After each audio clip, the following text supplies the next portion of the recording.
Check one, two.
Good evening, folks, and welcome to Knox.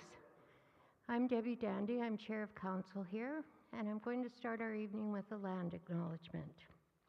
We gather here on Treaty 2 lands.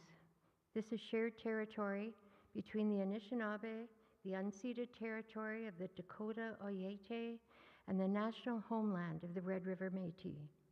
Many other Indigenous people make their home here, including the Nahitawak, or the Rocky Cree, the Innuwak, or the Swampy Cree, the Nahiak, the Plains Cree, and the Anishininew, the Ojibwe Cree, Dene, and Inuit.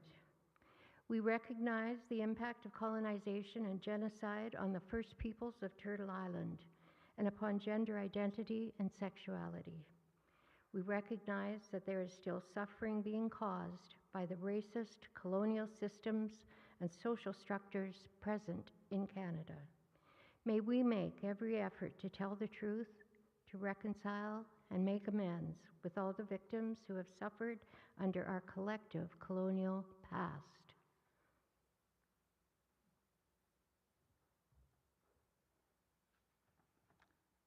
Thank you. And I'm Betty Kelly. I'm a little taller than Debbie, just a little. I'm the chair of the Outreach Committee, and we're pleased to welcome you all with us tonight. Thank you for being here. If anyone does need to get up during the presentation or during the question and answer to go out and use the facilities, I think almost everyone is from here, but I see a few new faces. Bathrooms, up or down the stairs. Go out to your left and then up or down the stairs. And welcome. And even if you would like to grab just another cup of tea or coffee, as long as you're quiet and discreet about it, please do. We're glad you're here. Now, many of us know Patricia as part of our Knox family here.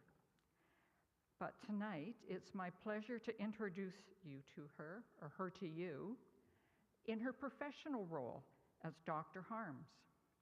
Patricia Harms is a Latin American historian at Brandon University. She researches on women and gender in Guatemala and Central America. She is a member of the Hispanic Association of Brandon, or HAMI as it's called. Currently, she is collaborating with the Anishininew Okimawin Tribal Council on gathering historic documents related to the Anishininew peoples at Island Lakes and reconstructing elements of their histories. Tonight's presentation is part of that research. We're very honored that she's coming to share it with us tonight. Please help me welcome Dr. Patricia Harms, Professor of History, Gender, and Women's Studies. Thank you.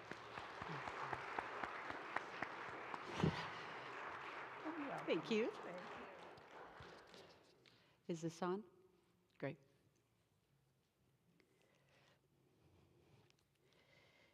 Kichibojo kitaninanim ki nakomikok nungum e pijayek. Kichi miigwech. My name is Patricia Harms, and I'm very honored to be here and honored that you have attended as well.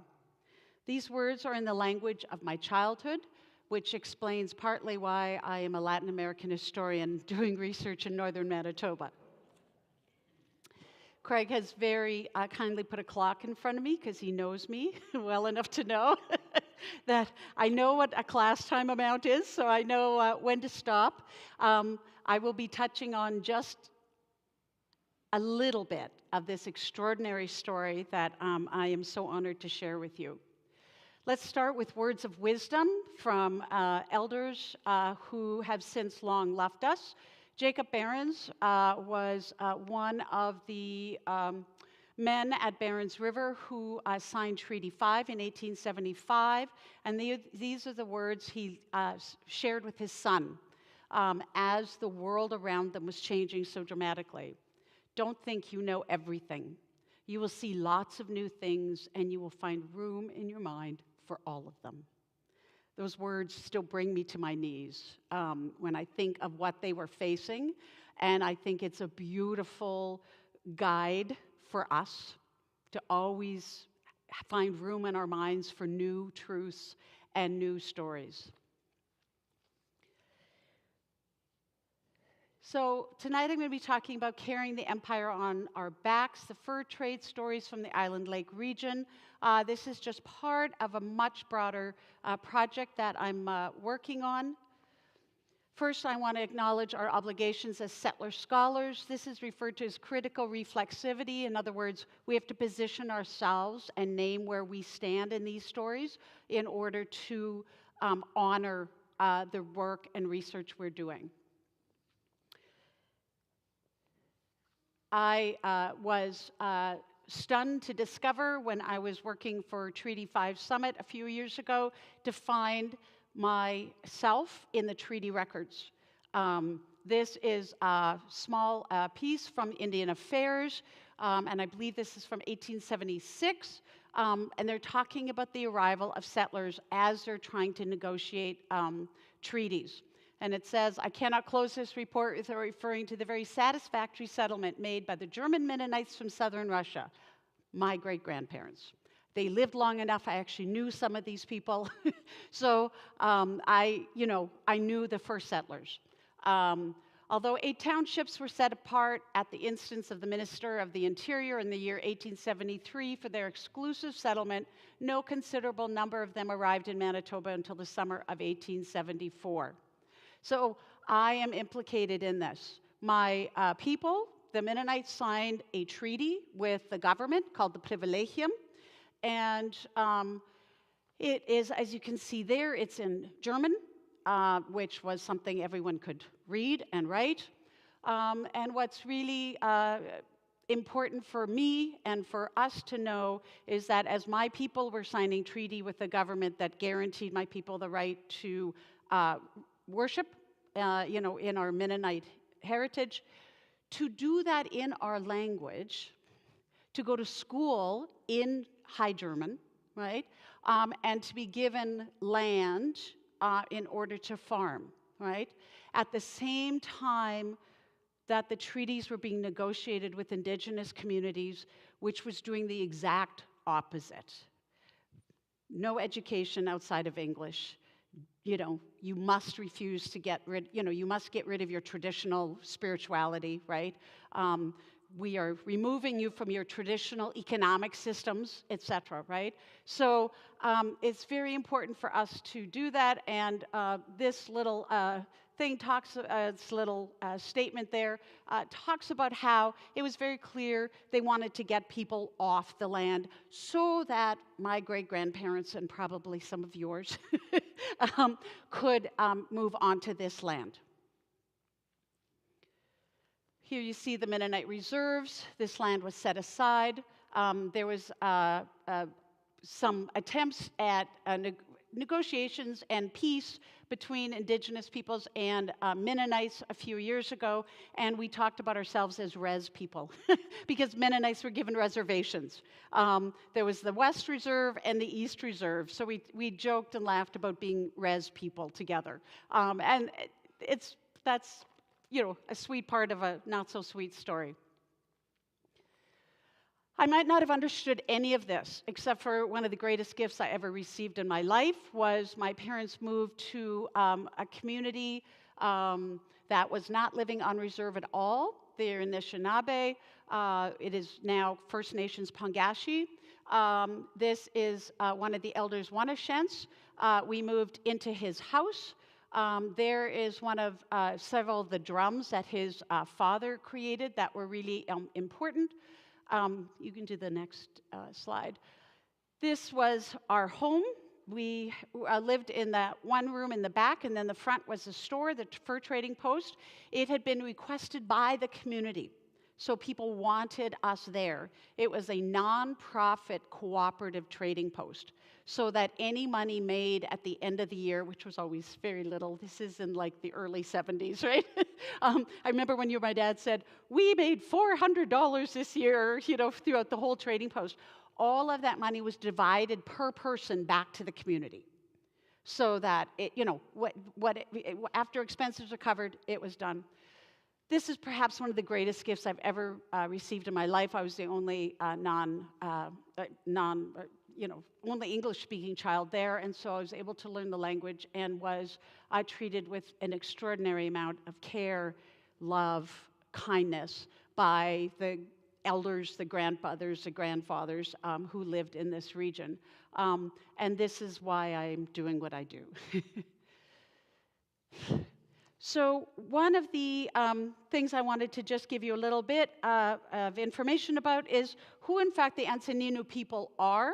I want to acknowledge Shirley is with us today. That part of what I'm saying is this is her story, and we will actually, I'll point out when we see her great-grandfather on one of these images. So anytime I'm wrong, just shout out and let me know. So the Anishininew people are literally translated as people of the rock. A lot of times if you've ever been there, you know why, because it's this extraordinary landscape of rock, Canadian Shield, lakes, streams, bush, trees. And the emergence of the Anishininew people are actually part of the fur trade story itself, right? And so I won't go into a whole lot of detail. This is their traditional territory.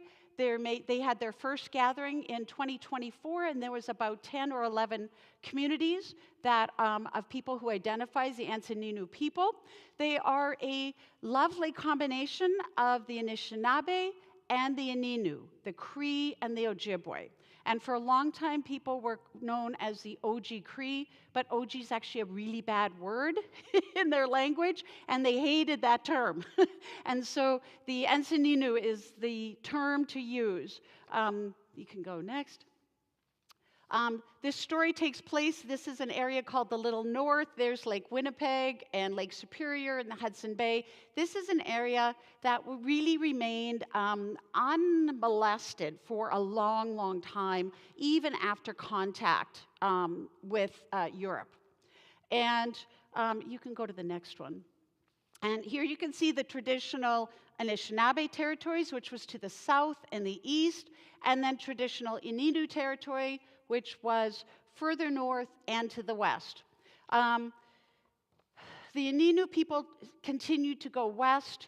The Anishinaabe people continued to kind of follow, and there's often jokes about how the Ininu people don't like the Anishinaabe. The Anishinaabe were a little bit more warlike and things like that. But not everyone agreed, because a whole new group of people emerged from the contact between these two groups. And we're still trying to unpack how and when that happened. But we think that's happening by the mid to late 1700s, where you start having this mixing of communities, where you have both languages, both cultures coming together. So not everyone disliked each other. As people do, they get together when they come in contact with one another. And so that's a bit of the emergence of the Anishininew. Here now you can see, again, they're using the wrong term, but you get a sense of the language grouping that is in this region.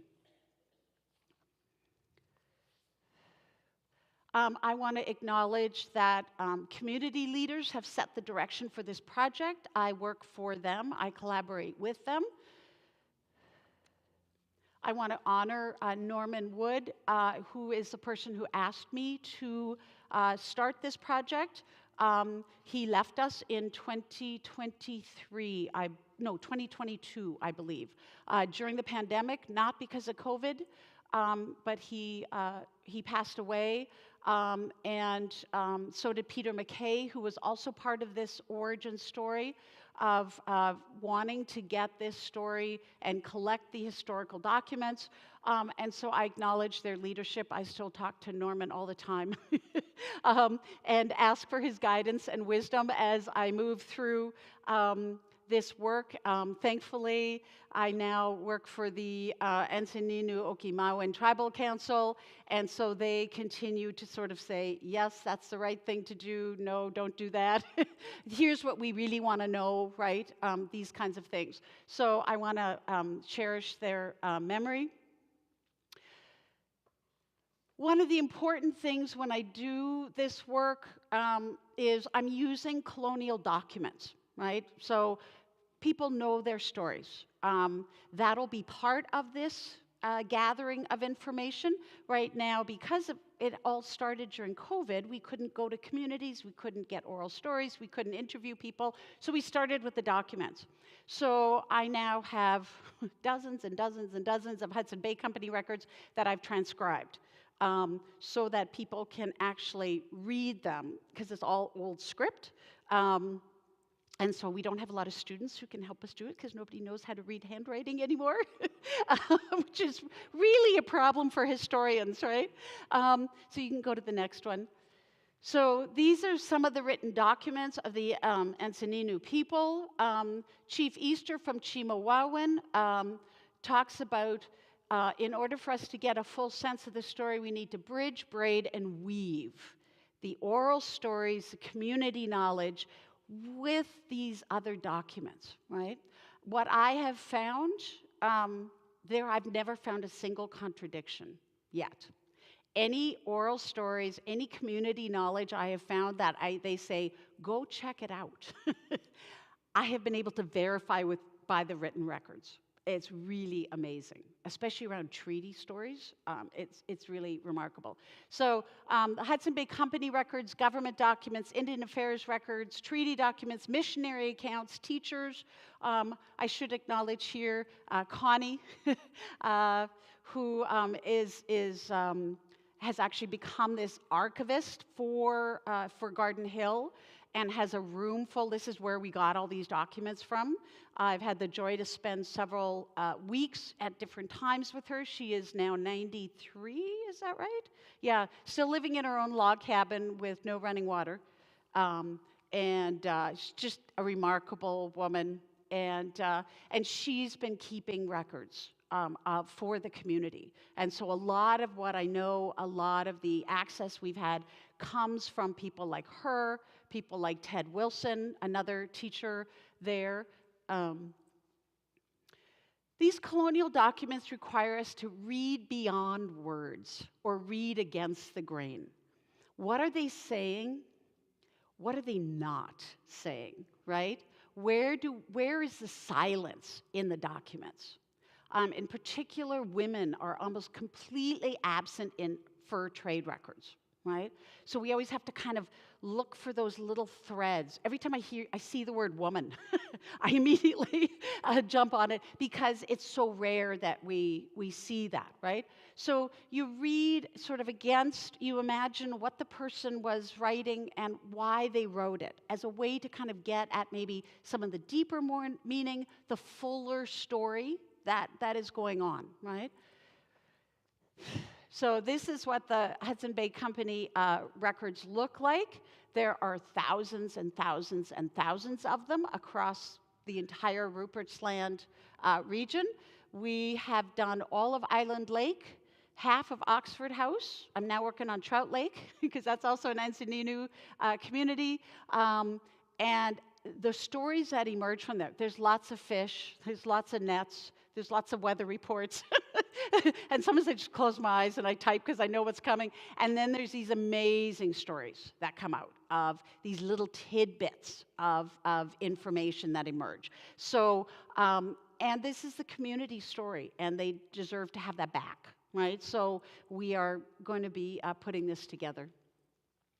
What these records also teach us, if you can see this from the distance, is they give us the most extraordinary gift, and that is of names. In this particular case, they have actually included both the traditional name, this is from Trout Lake in the mid-1850s, and then English names beside it. They've actually matched them up. So the English name that shows up in the Hudson Bay Company record, we can actually go back and go, oh, that's their real name. That's their traditional name. So it doesn't happen everywhere. It's kind of spotty, but when it happens, it's this extraordinary gift, right? To actually know what people called themselves, not what outsiders called them, right? You can do the next one. Here, this is from Island Lake in the early 1800s. This is right after the Hudson Bay Company Post was created. And there they actually tell us the names of it's very patrilineal, so they list the men's names, but then they tell us how many wives they had, how many children they had, and what extended family lived with them. Again, that's an extraordinarily important thing to know. And again, they're using the traditional names. So we get a sense of how many people lived in these different family groups. Sometimes the Hudson Bay Company records will say, they'll put a name, and then they'll put the next entry will be the same name's son. And then the third entry is the same name's second son, and then the third son. And they give us the genealogy for us. We don't have to figure it out. So there's amazing gifts from within these documents. Even though they are colonial, they're still an extraordinary treasure trove. I think that might be the same document again. We can move on from here.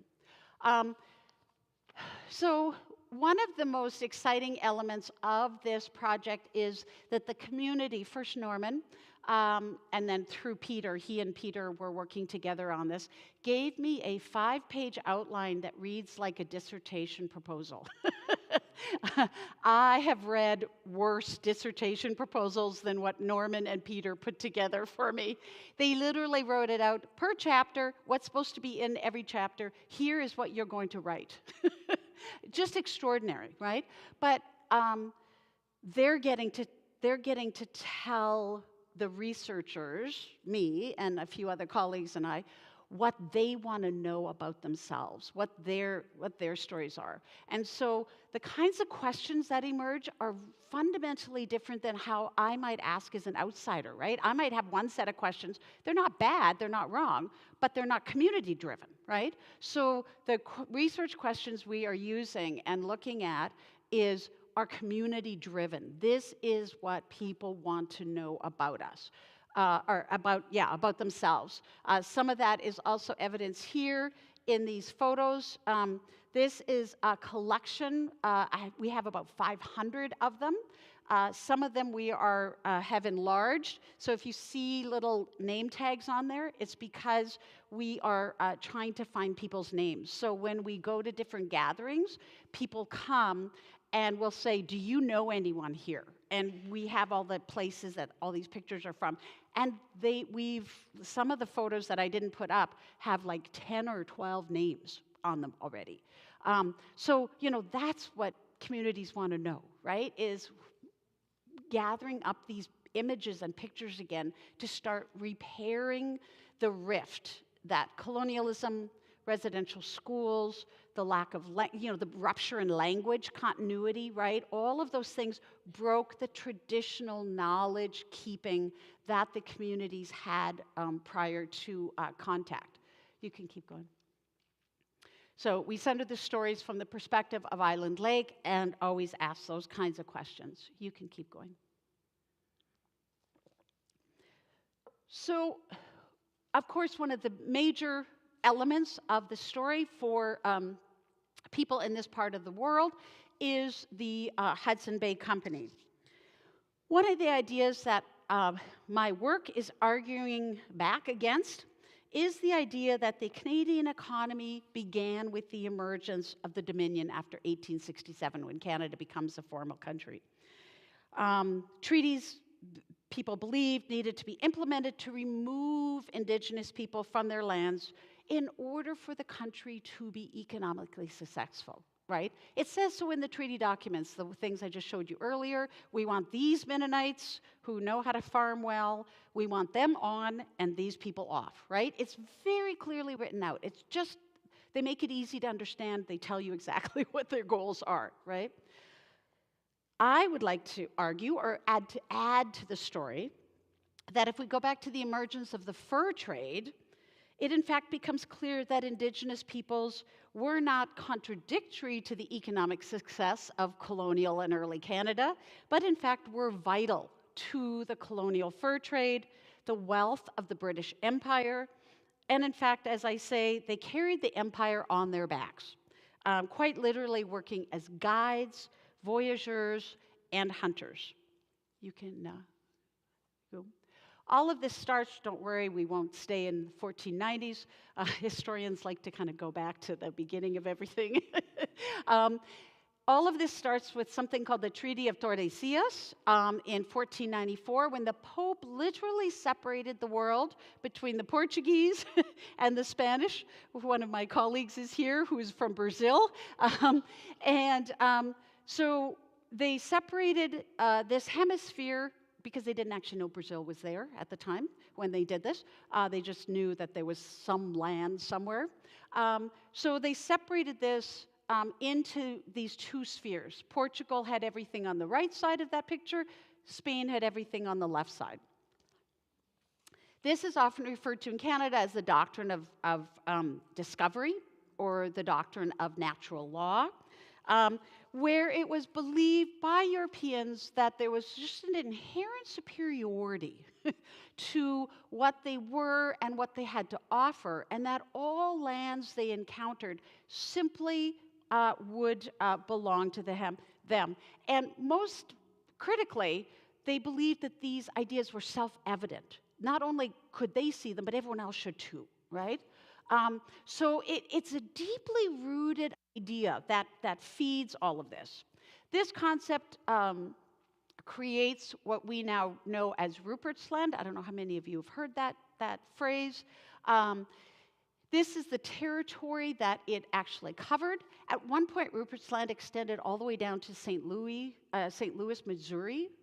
At some point, there was a fur trade conference there years ago, because that was part of Rupert's Land at the time. It's this extraordinary, amount of territory. The Hudson Bay Company itself was founded in 1670. And the first furs, you can go on, were sold in London the very next year, along with the establishment of Rupert's Land in 1671. All of this is done without the consultation of anyone actually living on the land at this time. Unlike the often repeated story of British and French self-determination and explorations that created this extraordinary system, I'd like to add new voices to that story, not detract from those stories, but add and make the story a little more complicated. So one of the first things that we need to be aware of is the explorers who came here from Europe had absolutely no idea where they were. They didn't know the land, they didn't know the rivers. They were fundamentally dependent on the people who lived here, right? And so one of the very critical issues that Indigenous communities did in this early contact period was to literally tell them where everything was. They were mapping the land. So you can go to the next one. This is actually a traditional Indigenous map of what is now La Vérendrye Trail, which is from Lake Superior all the way to Lake Winnipeg. And so they would follow what people had done. It wasn't necessarily spatially always accurate, but everything was always accurate, right? Every lake, every river, they knew where everything was. This was their home, right? So and you can go to the next slide. So here's where, this is what La Vérendrye gets credited for, creating this map. Well, actually, he was basing it on the people who had always lived there and always knew where they were, right? and knew how to get there. So that's one of the first pieces that becomes really important for this. The first HBC posts were established along the Hudson Bay itself, so right on the coastline. And once they were established, they often called them forts or factories. And once they were established, communities, there would be small groups of families that would actually move in and around the fort. These are often referred to as home guard. They called them home guard Indians, and home guard communities that would support the function of the post, right? They were directly responsible for the maintenance of food through fishing, hunting, and gardening in the summers. And most critically, they also became part of the labor pool of guides and voyageurs who worked during the summers and even sometimes in the winter to carry goods and information from the interior to the coastal forts. You can go to the next one. Here's York Factory. This is created in 1865. You can go to the next one. And here the ships would come directly to dock, and then all goods, they'd pick up fur, and then all goods for the Hudson Bay Post and for trading would all get taken off and then move through this extraordinary network. Here's Fort Severn. It also becomes, for the Anishininew peoples, Fort Severn is also a very important place. I actually was reading a document the other day, and I was absolutely stunned. There was this reference to a man by the name of Yellowlegs, which is pretty distinct. I immediately emailed my colleague who knows way more than I do and said, Jennifer, have you ever heard of Yellowlegs? Are there more than one? Because I knew who I thought it was. And she said, I've never heard of anyone else. So Yellowlegs was a really important medicine man from Barons River on Lake Winnipeg, who had gone to Fort Severn on the on the Hudson Bay coast to trade for fur, right? That is hundreds of miles away, right? It's just extraordinary. So Jennifer's like, I don't think there's more than one Yellowlegs. You might have found the person, right? It was right the same date. So many of the people who lived, these are just images that I think help us kind of visualize the story. Many of the people who lived in and around these forts used what they call dog trains to move goods and services back and forth between the inland communities up to the coast. You can do the next one. And then in summer with canoes. You can move it. For about the first 150 years, those coastal forts remained some of the only places. But then as the late 1700s came to a close, early 1800s, you start to see the emergence of Oxford House, Island Lake, Trout Lake, Sandy Lake, Norway House, all of these other inland sort of places and that's where people's lives become a lot more directly impacted because these inland posts are a lot closer to where they're hunting and trapping. So this is a picture of Oxford House. It is not from 1798. This is when it was established.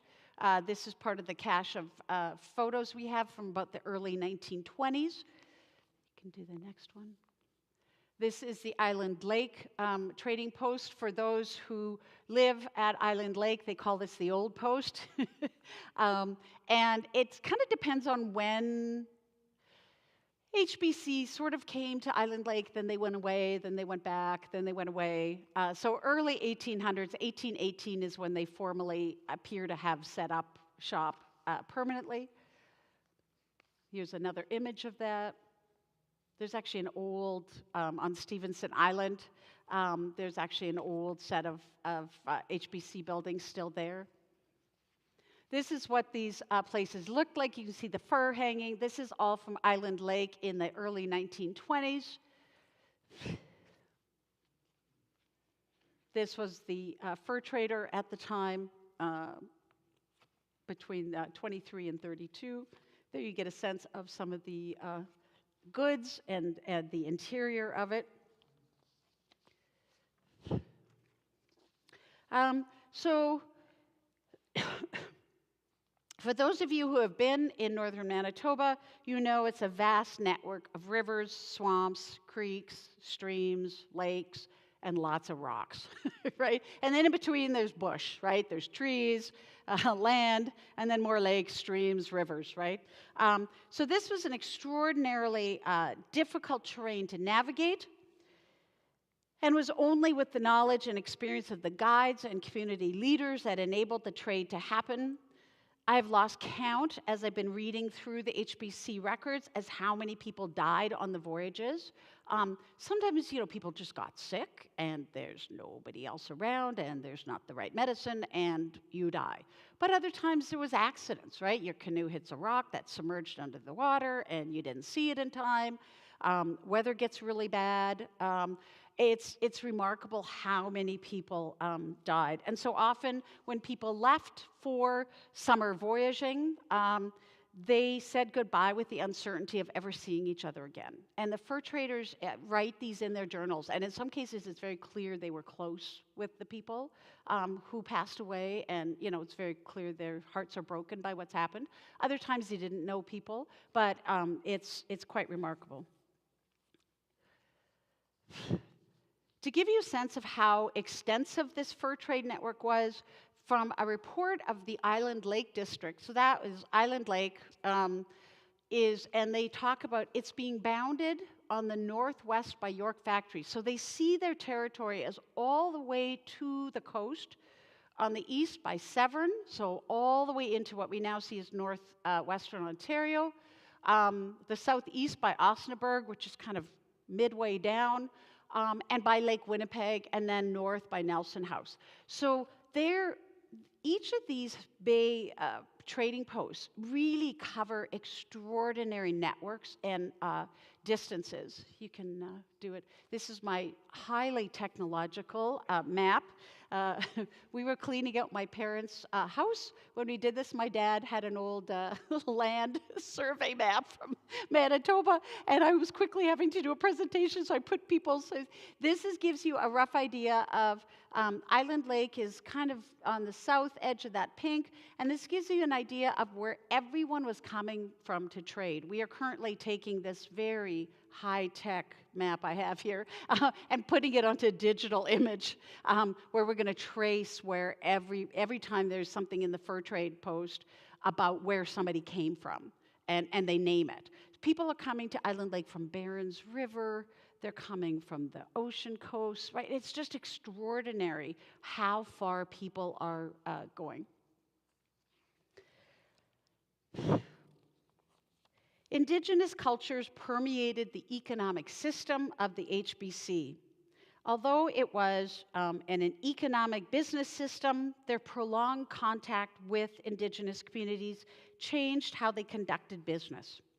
The arrival of hunters with the fall, winter, or spring hunts became a time of celebration. It is noted in every journal I've ever read. Not only were furs traded for European goods, but Indigenous hunters and gatherers brought in meat, fish, leather, all the hides needed, quills, all the quills from different animals, icelingless. Does everyone know what that is? It's a form of collagen in the bladders of fish that was used. So they would bring in these pounds, these amounts. And castorum, which is from the beaver gland, and it's used in perfumes and other things like that. So it wasn't just the fur that they brought in, it was these other goods as well. These arrivals often became ceremonial, and clothing was distributed as well as pipes. This is not the usual British practice, as anyone knows, and it demonstrated a much more traditional form of trading relationship present in the land. So Indigenous peoples really changed how HBC ran because of their practices. So they really influenced that. Specific hunters would be identified as captains and receive specific coats and other material goods to encourage their relationship with a specific trading post. So they would talk about their hunters or their families, like the HBC factor and fur trader. So they actually served as economic partners more than they did as customers. Those that lived around the trading post or within a specific region were often referred to as their families. Not in a negative way, but just these are the people that belong to our part of the community, right? This economic system extended far beyond that of ordinary business. The extent to which Indigenous peoples were needed for the continuation of the fur trade becomes very clear. If a family experienced the death of a hunter or other important male contributor, the fur trade factor would often take care of them. And so if somebody died, they'd move them to the fort or move them to the trading post to look after them. And there's many instances where families became destitute. Some years the fur didn't run, some years the lakes didn't freeze, other times the lakes froze. So I've learned that when lake levels get too low, the little muskrats in their little holes actually freeze in winter because the lake doesn't protect them, right? It's so interesting. And so they'd come in and say, the lake levels are low, there'll be no rats this year, right? No little muskrats, right? So there was just this ongoing knowledge and relationship developed between these, between the communities and the fur trade post. There's also been a common perception among Canadians and academics alike that Indigenous people did not have an economic system as the Europeans understood it, or that they didn't have any understanding of money. Well, in fact, that is not true. The monetary system with the fur trade post was actually something called made beaver. So they took a beaver pelt, and it was MB for short in the journals, and everything was valued based on one beaver. So if you brought in a lynx, it might be worth half of a made beaver. Or if maybe it was worth a lot, depending on the color and quality of it, might be worth 5 made beaver. But this idea that there was no economic system was actually not true. It was very clear. They brought in furs, they were graded, and then it was written down how much value all of this fur for the year was brought in. And the journals highlight everything: 12 beavers, 3 otters, 2 fishers, 5 martens, over and over and over and over again. So this is an economy that used the made beaver. And you can go to the next slide. And this is what stretching a beaver pelt looks like. And so it had to be a certain quality for it to count as a made beaver, right? If it wasn't stretched, it was considered green and not as valuable as this was. Hunters would bring in their furs and pay off their debts or hold on to credit that they would use in a future time of need. HBC factors would frequently advance families' credit when they needed a new gun or ammunition. Again, exactly like it is to farm, right? If in spring, sometimes you put your line of credit, you put your seed and your fertilizer, and maybe something comes up and there's hail and you have to reseed and blah, blah, blah. All of that happens in this kind of yearly cycle. That's exactly how this process went about as well during this time. You can go to the next one. It's important to mention that the general notion that Indigenous people immediately switched their material culture to one of European imports is absolutely wrong. This is one of my favorite pictures. It's actually there as well, of little tiny people and some mothers wearing rabbit fur coats. And this picture is taken in the 1920s, right? So this is 250 years after HBC has been around, right? And so we see throughout the Hudson Bay Company records a very selective use of European goods. When it served their purposes, when it reduced time, when it was a better use of their money and labor, they would switch to European goods. But in many cases, there's nothing warmer than rabbit fur. When I moved as a kid to Pongashi, the first thing somebody showed up at the door with was moccasins lined with rabbit fur. It was minus 50 there in winter. I wore them outside without any, notice, right? Way warmer than any boots I've ever worn since, right? They just worked. And so they were very deliberate in their trading for specific things. You can go to the next one. So here's just some images of voyageurs. So not only were Indigenous people deeply connected to the fur trade and to the Hudson Bay Company post, but they actually were critical to its success and survival. You can keep going. They were responsible for voyaging all the fur from all those inland posts to the Hudson Bay coastline. And sometimes the ship would wait, knowing that people were on their way, right? It was a really thought-out system. People were connected together. They also transported official paperwork, reports, and dispatches. So the formal documents of the Crown were entrusted to these voyageurs who, transported them through hundreds of miles.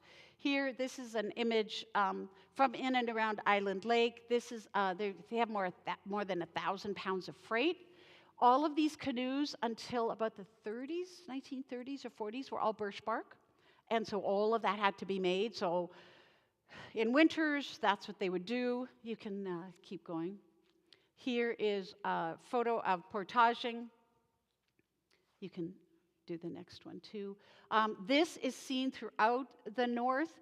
Those tracks that go off the lake often were used as a way to get boats up over the land without having to always carry everything. So there's all these little tracks on and off the edges of lakes throughout the north. There's real clear pathways all the way from one community to another, especially from Norway House, sort of northeast. You can, there's other images.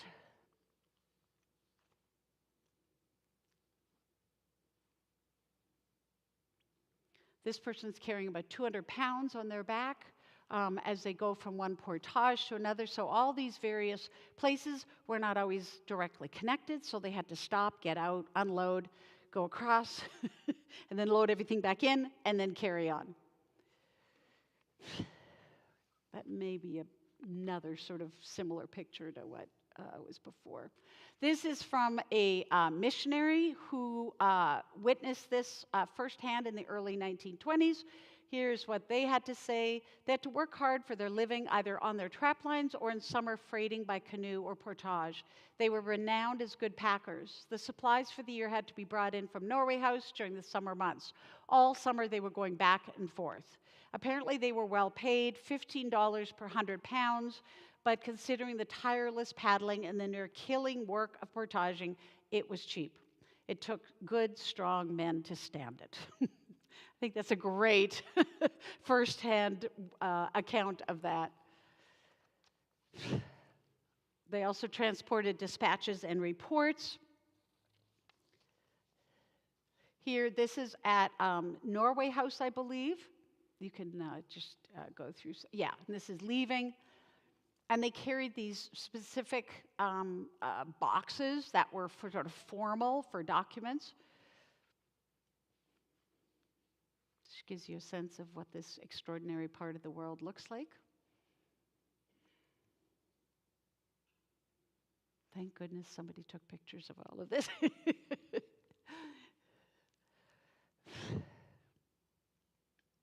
There you see some, it's not always hilly, but there's significant hills. So if you're walking from, uphill and down with 200 pounds on your back.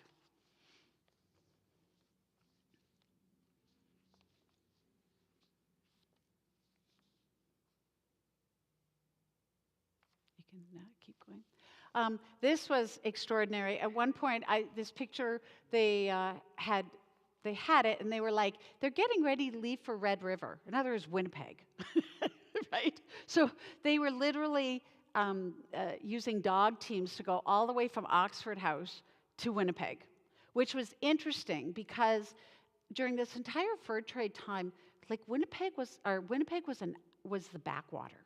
The center of the universe was Northern Manitoba, with the York Factory, Severn House, all of these trading posts, right? The backwater was Winnipeg. It's really interesting. And so, yeah, they would literally take these dog teams all the way there. What I didn't know, some of you may know, is that they used to create sails. And so often when they would get to Lake Winnipeg, I think there might be some other ones as well. Oh, that's just more voyaging. When they got to Lake Winnipeg and there would actually be wind, or even some of the bigger lakes, they'd simply put up the sails.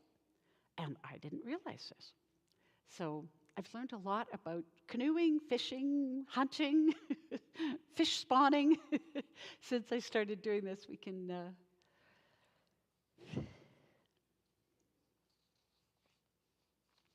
Another thing that the Indigenous communities were entrusted with was bringing all the HBC dignitaries. So they'd come from London and come to Churchill or York Factory or Severn, and then they would be transported all the way through. As well, later missionaries and other government officials were all brought to and from the region by Indigenous labor.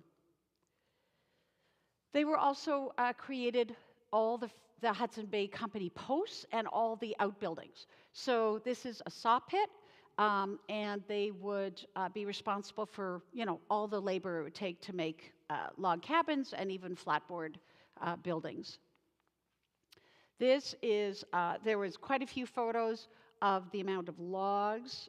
Anyone who has lived in a wood-burning heating area, you know how much wood you need over the course of a winter. And so not only were they, protecting or keeping all the buildings warm, but they were building them and constantly bringing in wood. So this is just, there's the sails.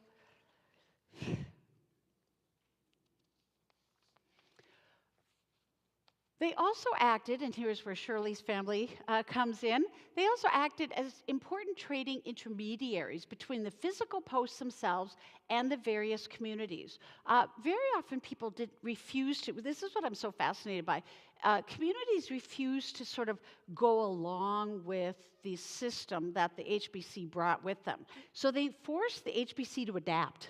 So people would simply stay in their home communities or in their sphere of occupancy because they held to a particular territory, and they would make HBC come to them for trading.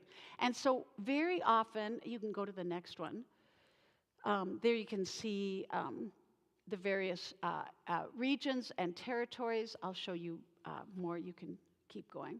So this is Ed Loonfoot, and we think that's Thomas Harper on his right. Ed Loonfoot becomes a really important person for the Island Lake HBC post, and he's actually entrusted with extraordinary amounts of goods, and he goes to the communities, trades, takes their furs, and brings them back, right? So, because he knows where he's going, right?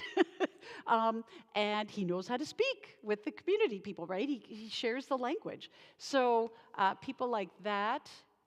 This is Shirley's family, Mama Kisik, which is to the right side with that little baby in the white. Beside her, there is Mama Kisik. And he was very critical to the fur trade at Island Lake from early 1900s all the way through, at least 1930s. I see his name still listed there. So that, Shirley, that's your great-great?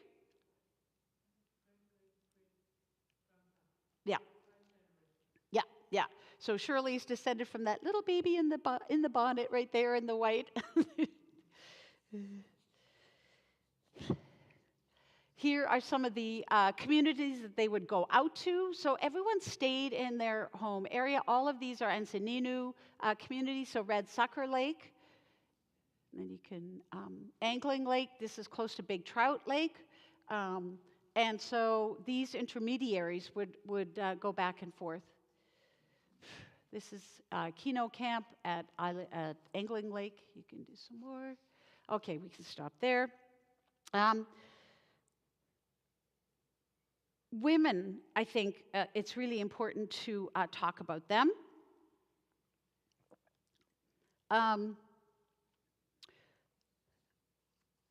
They were the heart of these communities. They played such a critical role, but have remained largely invisible, both within the records and within our imagination, right, of who and what was going on.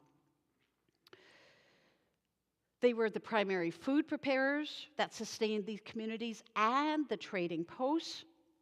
They frequently married Europeans who came to serve at the trading posts. I can always tell who has an Indigenous wife and who does not, based on how they talk about people. It's really interesting. It becomes very clear. And these women became the cultural, linguistic, and political power brokers between Europeans and the communities. They became mothers to a whole new group of people who carried both worlds with them, right, inside of them, both the European side and the Indigenous side.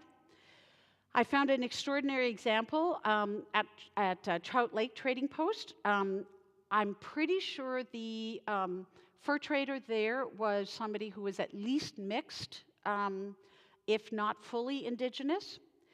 And at several points through the mid-1840s. He talks about having to go somewhere. So he leaves his wife in charge of the fur trading post. Now, I'm absolutely positive his wife is Indigenous because he keeps telling her she's going out snaring rabbits. Well, only people who grew up in that community know how to go out and snare rabbits and create the food base, right? So women are actually left in charge of trading posts, right, during this time. Who would have ever thought? I didn't know that it ever happened until I started reading into all of this stuff, right? As the fur begins to diminish, as the fur trade begins to really put pressure on on the animal populations, it was women's roles as small game hunters that became even more vital because they were the ones who were often doing the small game, the rabbits, the other small animals that would become foundational for their food source. I think that, yeah, you can probably go to the next one. So, in brief, in conclusion, Indigenous peoples, here's my argument, we're not an obstacle to the economic development of what we now call Canada, but we're in fact the very foundation upon which this economy was built, and we're integral to its maintenance, survival, and success. While Europeans envisioned an extractive economy built on grains and minerals, the fur trade was actually the essential extractive economy upon which everything else from there developed. Thank you.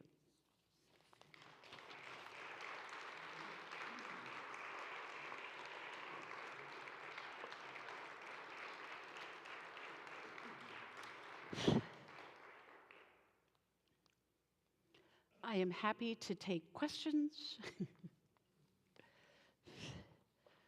if you have any.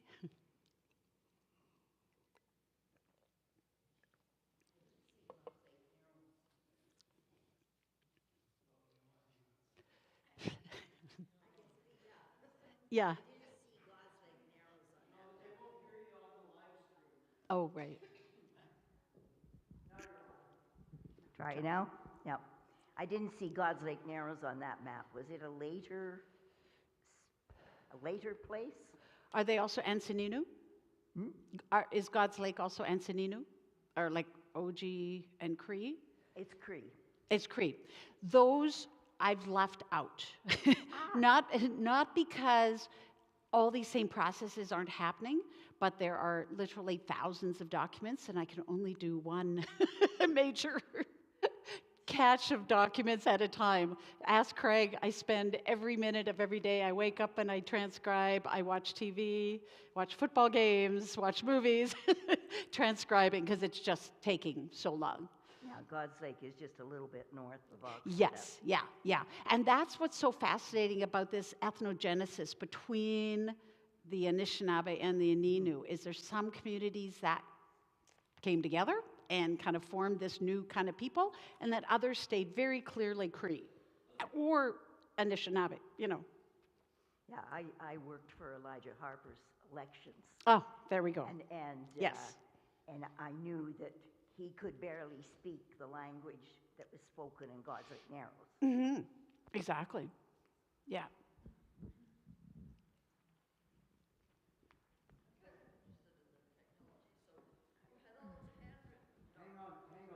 Hang on. We're going to use the mic so that people on the live stream.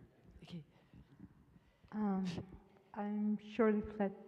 I'm from Anishininew and Garden Hill Nation, Anishininew Nation. That's where I'm from, and I belong there. My culture, I speak the second language too. I am from the 5 generations of the family. I'm the oldest female. I am 64, I'll be 65. Sorry. I have a cousin, he's the oldest grandson. So I am the oldest female. And that 5 generations, I have siblings, maybe over 100, 5 generations. Mm-hmm. And the way I feel now, I went home before Christmas and again after Christmas, before and after Christmas, I went to a funeral. Our family was like this. Now our family is like this now. And I was surprised. I was surprised that every time we eat at home, not, I don't mean breakfast, the meals that we have gathering, like the fish, the rabbit, most meat, the soup. And they said that we have that hardly now. And we know now why, because the forest fire that we had, the wildfire, there's hardly in the most other thousands and thousands of miles away. Even that the rabbit, far, far, far away, as far as away. Our fish are small now. Our fish used to be a normal that we can't have anymore. They're smaller now. So I don't know about this coming year, this spring, how we harvest the blueberries and the raspberries and the strawberries we get. I don't know now because of the fire, the wildfire that we had this season, the whole summer, the whole fall. So a lot of people had went hunting for last August, September, and October, and they came back with nothing. So, and that was the meaning that we didn't have nothing this Christmas, nothing that we usually have. So what does all mean? A lot of things have changed in that environment, that climate. And I noticed that, as you can see, the light now, the light is getting shorter at 5 o'clock. And it's a long day, the hour goes by at night. And in spring, we see the light will come sooner and the light will come later. And that's how we see it now. And life is changing for us now. And that generations now, that our kids, what they're going to see in the future. And this is how I learned. I grew up with the church when I was small, and I still remember the church when I was 5 or 6. Yeah, and I still live that way. I speak my second language, and I still with them. Yeah, and that's what I have to say. Yeah, thank you. Thank you, yeah.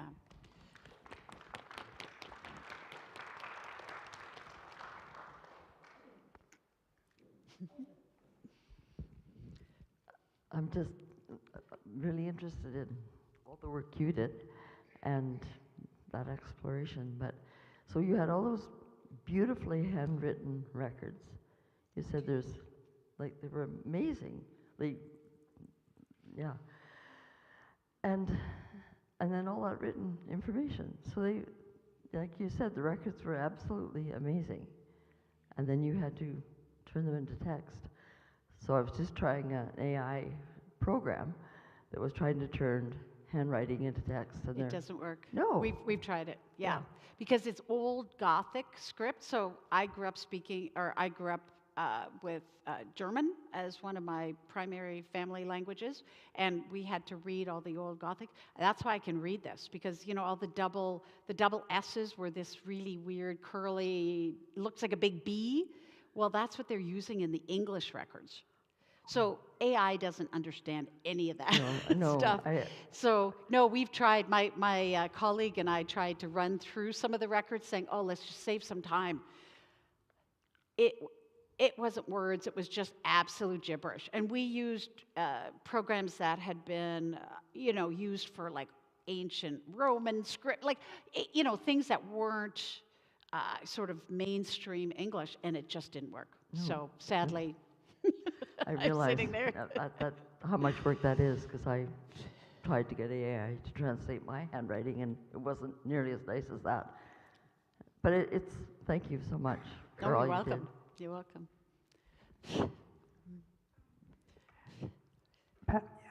Patty, I have something to ask you. Were you ever at York Factory? Sorry, I'm really deaf. Were you at York Factory? Have you made a trip No, I've there? never been there. That's one of my places on my list I want to go. Well, you should, because my husband, who was a legal land surveyor and basically spent 45 years in the north, living Cross Lake was Nelson House to Dooley Lake, and York Factory. And he surveyed all of that. I have no idea what for, because it was kind of abandoned. Right. But the buildings were there. Right. But he did say, and I'll look for the picture, because I do have quite a few pictures of all these places. But he said the bunkhouses were full of pin-up girls. That's about all I remember. But it was quite unique. And of course, it's right on the bay, I think. Right, yeah. Yeah. Yeah, But yeah. Oh, that's interesting. yeah, Cam spent a lot of time up there. Yeah. And he dealt directly Yeah. with Indigenous people. Yeah. In fact, he could only take one man with him, and he hired the rest, were all Indigenous, and he had high regard for them, and likewise they did back to him too. Mm-hmm. Wonderful years. He spent 45 years doing that. Very cool. Very cool.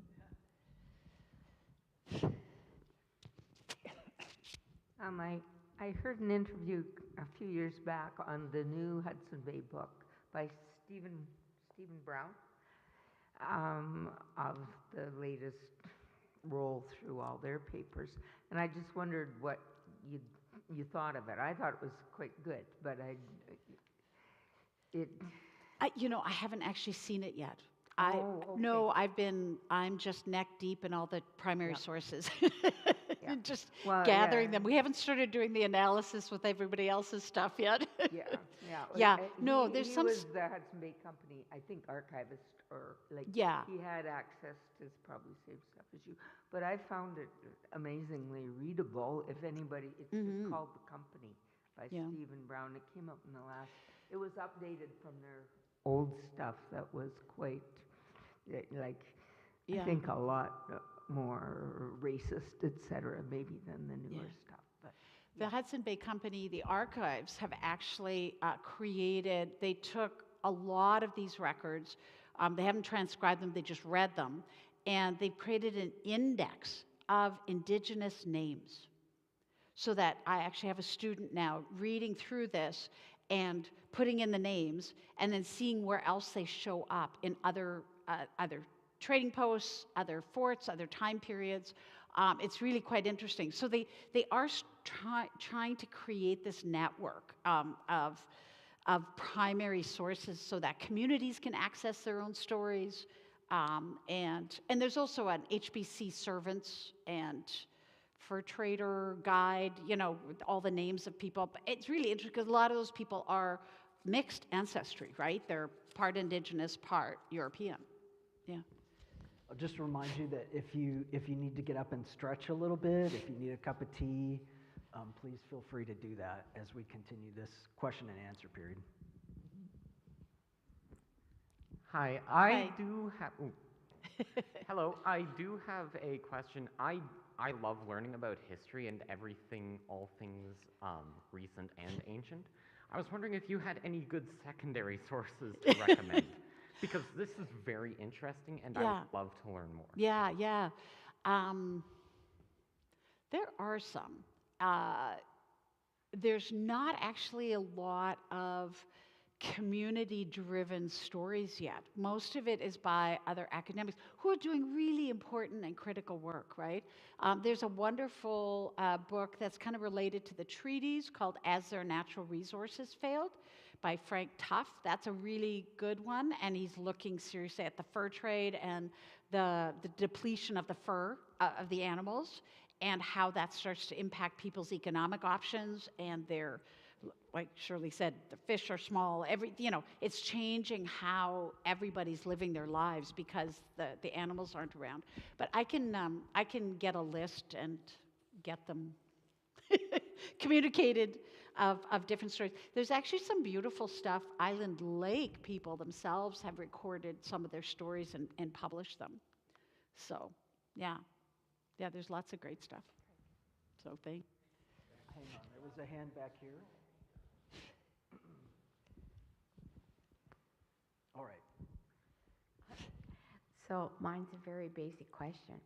So how long have you been transcribing and how close are you to the end? So the post journals for Island Lake, we've actually finished. So from 1818 to 1940. Yeah. Oxford House, I'm about a third of the way through. And Oxford House becomes this weird place because it's close to Island Lake, so I know my people, you know, my Island Lake communities are visiting Oxford House, but it's actually not an Anishininew territory. Sandy Lake is there stuff from the 1700s. That was just a couple. Trout Lake is probably the best one. And people from Island Lake would go all the way to Trout Lake when the HBC was closed. So that's become, so I'm maybe about a third of the way through Trout Lake from the late 1700s up to the mid 1940s. Where the fun is going to begin is there's something called account books. And this is where the names start to show up and the genealogies start to show up. And they literally, by hand, kept track of so if you'd name somebody, so Patty brought in 6 made beaver consisting of 2 lynx, 3 otters, and 1 fisher. And then she traded this amount. They literally have what people traded. So we now have material culture. Right? So we know, did they take, European awls or drills? Did they buy beads? Did they use material, like cloth material, that kind of stuff? Or what were they trading? That's on a whole new level of insanity because it's gonna the joke, and it's not funny, I think I need to live to be about 110 to get this all done. But that's going to be where that material culture really gets exposed. And we think maybe AI, Chat GPT, might help with the numbers because we have a student who's experimenting. Because some of that isn't the writing, it's just like beaver, you know. So, yeah. So we're a long way. Yeah. I can't retire. I'm curious about this idea of the hand of destiny, a declaration that Hudson's Bay Company would decide to show up here, and what was the relationship? Why did that happen in the first place? And then, what is the results today? Because we learn about history, but we do that for a purpose, so we try not to make mistakes about the future, and the colonialization effect and everything else that we've heard about here, like we need to learn to do better from this, is my opinion. Yeah. I don't know whether you have any comments to that or not, but anyway. Yeah. I know sometimes when I do this presentation and I do various versions of it to communities, they appreciate it, but they're like, don't forget they tried to take it all away. So it's a real fine balance between honoring the beauty of this story, because this is really an extraordinary story, a set of stories, right? But then also the impacts, right, of what happened because of it. And to hold those up together, I think, is really critical. It's a really good question, but how not to repeat it, because we're living in a world of multinationals, right? We're in the same kind of situation. Hudson Bay Company was very much like the East India Company in India. It was very much of a colony as well as an economic system, and they functioned together. I'm not sure we're in a whole lot different thing when I look at the impact of multinationals across the world. We're kind of replicating some of that idea within our current neoliberal system. I don't know. I'm sure that doesn't answer your question, but I'm not sure we've grown out of it. So was Hudson's Bay Company, did it show some humanity? Oh, the individual stories are beautiful. There are fur traders who very clearly spoke the language. There's wonderful stories of relationships. Like I say, the Indigenous people changed them. Right? They work together in a way, and the Europeans who came, were in much more vulnerable situations than the communities were. The communities knew where they were; they knew how to live in this really challenging landscape. Right? It was the Europeans who were deeply vulnerable to food and weather and everything else. So there's wonderful stories from Oxford House in the 1830s. I want to write about this. It's a fascinating story. There was one fur trader, and his name, he's there for about 3 or 4 years, and I started searching for him. And it turns out he was not liked at all by the HBC because he was European, but he had, I think it was Anishininew wife. She was Cree. He spoke the language fluently because his post journal is triple as long as people who didn't speak the language because he knows what's being said in front of him, right? So he's translating and writing it all down. And he gets into trouble with HBC all the time because he insists on bringing his wife along to all the functions, you know, the dignitary functions. And they're like, why would you bring her here? And he's like, because she's my wife. And so he really called out the HBC on their racism at lots of times. It was very interesting. And a lot of these folks are also descendants, you know, their father and grandfather may have been the fur trader who married into the community. So they're as much part of the community as they are an outsider or as a European. And so you just see how differently they function. They're the ones who are, you know, I've lost count of how many times a hunter comes in, brings in furs, and they said, you know, we passed somebody on the path just down the other lake. They're really hungry. They're in a bad way.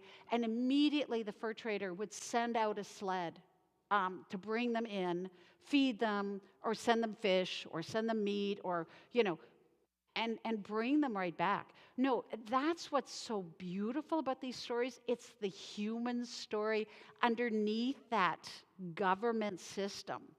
Right, that kind of big political story that makes this all so wonderful, right? Because you can imagine people falling in love with each other, having children together, and you get these really, you know, I was just saying to Craig the other day, in September, like 1843 or something, this fur trader at Trout Lake says, "Oh, my wife was delivered of a little boy this morning, yay!" You know, and so then that's all he says. And then 6 months later, all of a sudden, after 6 brief hours, my little boy passed away, you know, and you just kind of like, oh, I'm totally in love with some of these families, right? Because you know their stories, you know who they are, you hear them coming in, and they really care about the families that are connected, the fur trade and family connections.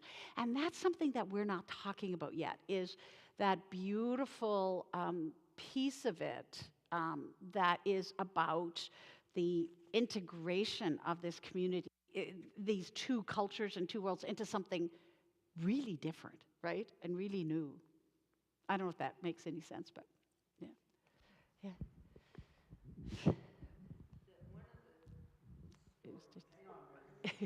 No, go ahead. I guess it's a two-part question. Big Trout Lake, Sally Neepin.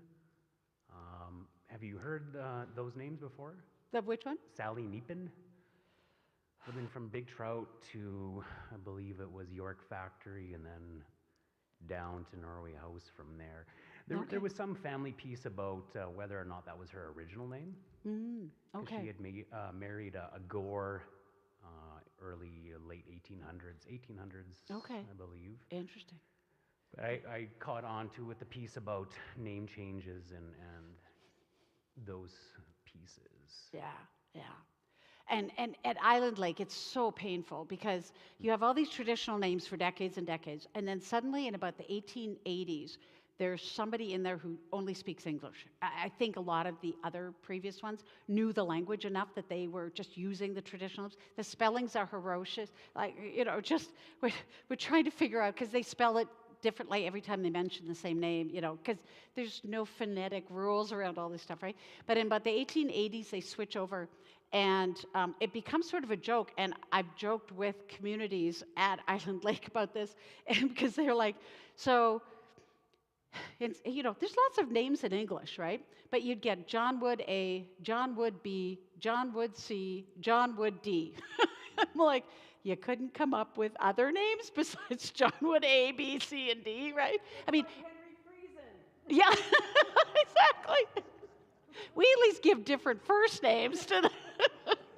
But yeah, so that's going to be what we're focusing on right now is is transcribing all those primary sources so communities can start to read this and then tell us who maybe where the connections are between people, right? Because they're the ones with that knowledge.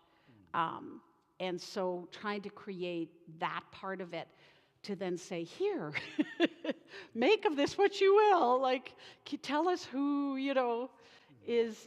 might be connected, might be related. No, we haven't. I've just been, right now, I've just been doing this kind of presentation and trying to collect and navigate the thousands of pages of primary sources. But that's exactly the kind of information I want. I'm actually working with, there's people who live, the Triple C folks, Chernobys at Island Lake. So they run a hotel there. And so they gave me all their information because they're from Big Trout Lake. And sure enough, he says, we're Bluecoats and we're Chapmans and blah, blah, blah, blah, blah. And sure enough, they're showing up in the HBC records by the 1850s. It's so cool to be able to share that story with them and say, yeah, this is who you are, and this is what we're seeing. And the reason his ancestor became a Bluecoat is because at some point, one of the fur traders gave him a blue coat. So after that, his name was Bluecoat. It's just...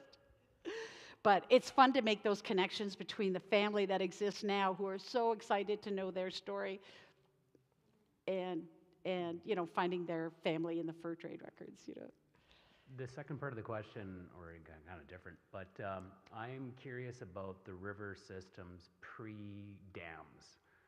So where can I access information, whether it be maps, whether it be knowledge? I mean, obviously there's going to be traditional knowledge within the communities themselves with the hunters and the families, but in terms of our quote-unquote official maps, right. pre all of that building, right. Where can I access that? Well, hopefully sometime soon. So one of the brilliant things that Connie and Ted did, I don't know if you've heard this story, they went around, these teachers at Island Lake, went around and mapped out the entire region on old-fashioned paper, and they drew little grids and have everything on there. And then they went and asked everybody in the community, anyone who would listen to them and answer their questions, what the traditional names were of everything. It's like a stack of pages this high. It's just, to me, that's gold. And we've had a student who just recently transplanted that using GIS and all these wonderful technologies, where all these traditional places are now again, onto a real map, onto the traditional. So we're going to keep doing that kind of stuff because that's going to get us there. There's some old maps that you can find. I'm currently working with the Kiiwetinook Ni'ibi Fisheries Collective, and they're looking at reasserting control over Lake Winnipeg because of the water, because the water's sick, the fish are sick, species have gone extinct, all this kind of stuff. And they're going to try to do a historical assessment because communities have all this knowledge. We need to gather it together into one spot, right, to make sense of it. And so we're doing all of that through something called an Esri story mapping, which is a website. So you can hopefully start to scroll through and look for various pieces of it. So you can, kind of scroll 1850s. Water levels, 1860s water levels. What kind of fish were here? All this kind of stuff. All of this is happening in real time. Yeah, there's some old maps, but there's not a lot. There might be some Manitoba Hydro. I actually have a friend who used to work for Manitoba Hydro and now feels no sympathy, has a whole bunch of stuff, and has had old maps that I'm hopefully going to get my hands on. Pardon? Yeah. But of the pre-levels, right, before the dams go in. Yeah. I just want to say two things to this gentleman. I'm from Island Lake, that you don't know. Every summer we go out fishing. We have Collins Bay waterfalls. In the spring we go out, we use a net like fishing net, like it's round, right? It has strings in one. We make buckets out of a can, anything where the fish comes down. There's about hundreds out of that reserve where you can go fish, like a waterfalls. If you live there, you will know where to find it. That's how I know we do it. We know where it is. There's the closest one we have, Benson Bay, but we go by portage. You get your boat, you portage with the boat with the kids. You pack on your back. You walk 2 miles on portage to go fishing, and there's a lake, like a pond. That's where the most are the fish, the netting, they have falls. That's how we do it. And the second one, I wanna joke. Hudson Bay, remembering a child. The elder had passed away when he worked there. He was named John Bascom Wood. He was a young man, but he passed away already. He's an elder, over 90s. I guess he was a young man, worked for Hudson Bay. I don't remember. So I guess he was shelving the freight every time it comes. I guess he would stack up boxes. It was tender flake lard. And then I guess for the longest time, he came back to the shelf and didn't know why it was melting. The lard was melting. It was ice cream.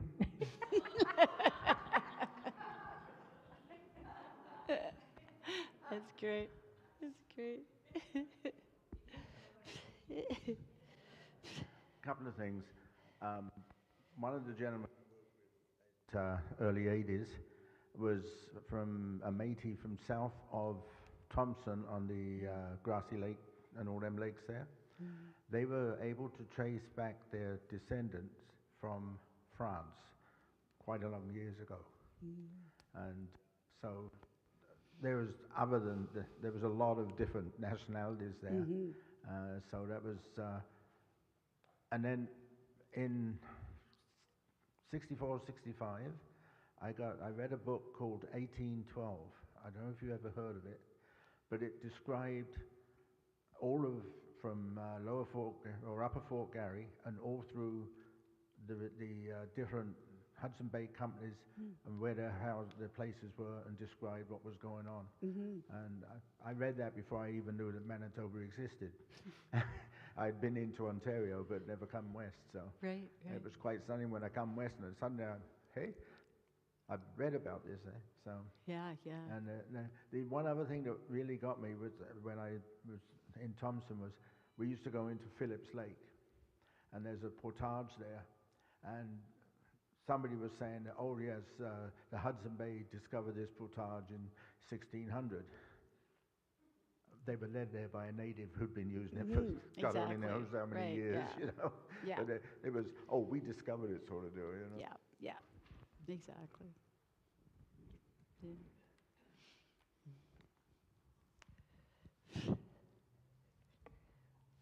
Did you do much overlap with church records?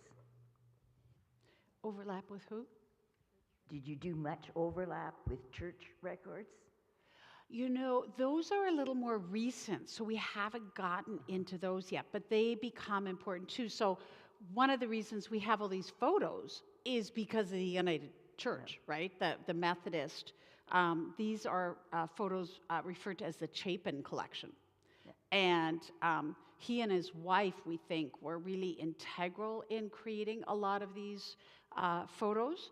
And a lot of their accounts, that quote I have is from him about, you know, how hard it was to travel and voyage and move stuff. So yes, there is wonderful sort of eyewitness accounts, right? That, and again, it's very dependent on the people. Some people fall in love with the communities and just, you know, clearly develop all these wonderful relationships. They learn the language they speak. And then other people are much more distant and, you know, kind of see it as a bit of a top-down kind of thing. So just again, just like with the HBC records and that kind of love and connection and personal story that develops within these communities, so too does it depend on the missionaries and ministers. Yeah, it appeared that the Oblate fathers would be there for like 40-year periods of time. Mm-hmm. Yeah, no, long So periods of time where they, yeah. It would be interesting to see the overlap between the Hudson Bay records and the. Well, that's a really important question because that's very much, so the Hudson Bay works very closely with the missionaries and the ministers. In fact, at Oxford House, there's actually a minister there in 1832 who comes up from Red River to come and do this little circuit of Christianization.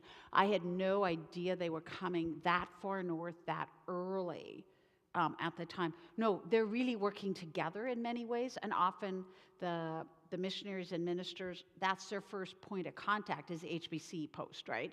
And so they often stay with them, work together, they become friends together because they're speaking the same language, right? And so it's a natural sort of, you feel that sense of connection that in this land where nobody else speaks your language, you're at least speaking to these with each other. And they would record marriages and births. Yes, yeah, exactly, yeah. So we have folks watching on the live stream, and we didn't provide a way for them to kind of offer their questions online. But if somebody wants to follow up from you, either that's watching online or someone here, what's the best way to follow up with you? What's the best way to follow up with you? Send an email. To? harmsp@brandonu.ca. So my last name, first initial, @brandonu.ca. So at the university is probably the easiest way to get a hold of me. So, yeah.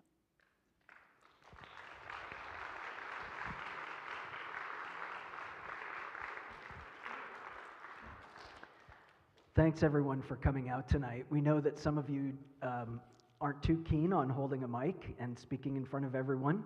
And so we do have coffee and tea in the back and some muffins and goodies. And if you'd like to have a chance to talk with Professor Harms, certainly welcome you to do that. It's a little past her bedtime, but she'll stick around.